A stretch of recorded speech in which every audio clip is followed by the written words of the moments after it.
Bueno, vamos a continuar entonces. Estamos viendo las reacciones que ocurren en nuestros alrededores. Y bueno, una de las reacciones más comunes e importantes, porque esa ocurre dentro de nosotros, es precisamente la digestión. ¿Y qué es la digestión? Bueno, ¿qué es lo que realmente ocurre cuando nosotros comemos? ¿Qué sucede con los alimentos? Sabemos que si nosotros, vamos a poner un ejemplo, nos comemos una torta de milanesa, primero va a pasar por nuestra boca, empieza un proceso mecánico que es la masticación, nuestros dientes, vamos a empezar a masticar y vamos a empezar a esa parte grande de la torta lo vamos a hacer más pequeño para que lo vamos a introducir a nuestro estómago a través del esófago. Una vez que llega al estómago, ¿sí? Ahí va a continuar el proceso de la digestión, ahí se le van a agregar lo que son los jugos gástricos y después esas moléculas grandes se van a ir haciendo más pequeñas. Después va a pasar al intestino donde continúa ese proceso de la digestión. Las moléculas grandes continúan haciéndose más pequeñas para que finalmente se obtengan los nutrientes necesarios y puedan ser absorbidos por nuestro intestino y aprovechados por nuestro cuerpo. Entonces, prácticamente este es el proceso de la digestión, ¿sí? ¿Y qué reacciones químicas ocurren? Bueno, sí hay una serie de reacciones químicas que aquí no vamos a hablar de moléculas sencillas, sino aquí ya son moléculas más grandes, más complejas. Entonces, para este proceso de la digestión vamos a manejar tres tipos de moléculas. La primera de ellas, que son los carbohidratos o glúcidos, es decir, estos son los azúcares. Tenemos también lo que son las proteínas y tenemos los lípidos. ¿Sí? Entonces, la mayoría de los alimentos contienen estas tres moléculas y estas tres moléculas son necesarias en nuestro organismo para poder mantenernos sanos y hacer nuestras actividades diarias. Los carbohidratos nos proporcionan energía, entre otras cosas. Las proteínas nos ayudan a formar nuestro cuerpo y los lípidos también nos dan energía y ayudan a proteger nuestros órganos internos de manera muy general. Veamos cuáles son las reacciones que ocurren. Bueno, para empezar, regresemos a esa torta de milanesa. Cuando yo como esa torta de milanesa, la muerdo, en mi boca está la saliva y la saliva tiene una enzima que se llama amilasa. Y esta enzima se va a encargar de romper los enlaces de estos carbohidratos, de estos azúcares, que en este caso estos azúcares estaban presentes en el pan. El pan va a ser degradado por la amilasa porque el pan contiene mucho almidón, ¿sí? Y luego esta amilasa va a descomponer ese almidón en moléculas de glucosa, ¿sí?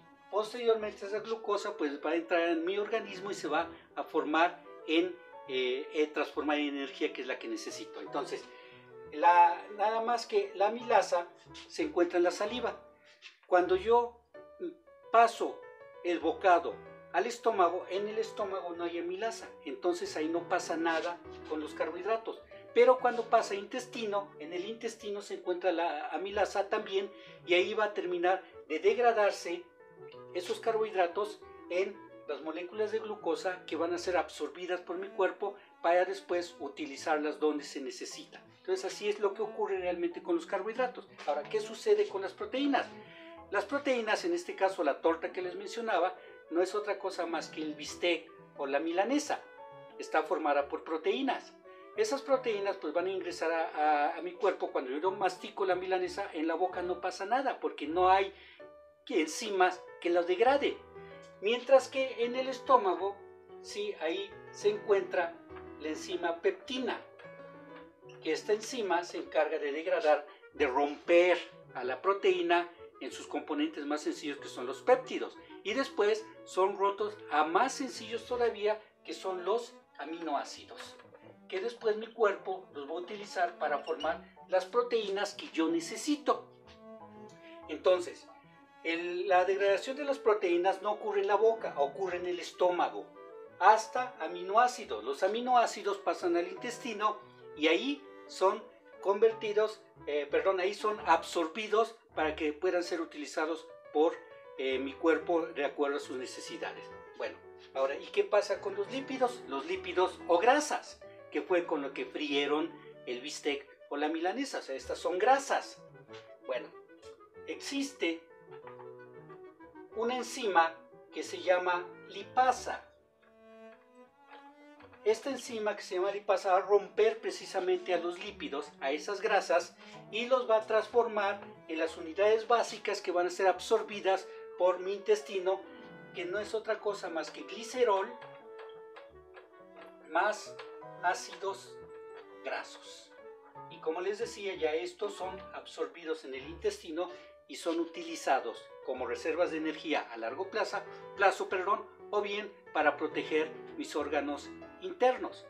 Bueno, pero para que actúe esta enzima es necesario que se mezcle con otras sustancias que nosotros conocemos como la bilis, que es segregada por la vesícula biliar. Entonces, los lípidos es como si se le agregara un jabón para que empezara a disociarla, y si no, la lipasa no puede actuar sobre los lípidos. Entonces sí es necesario la bilis.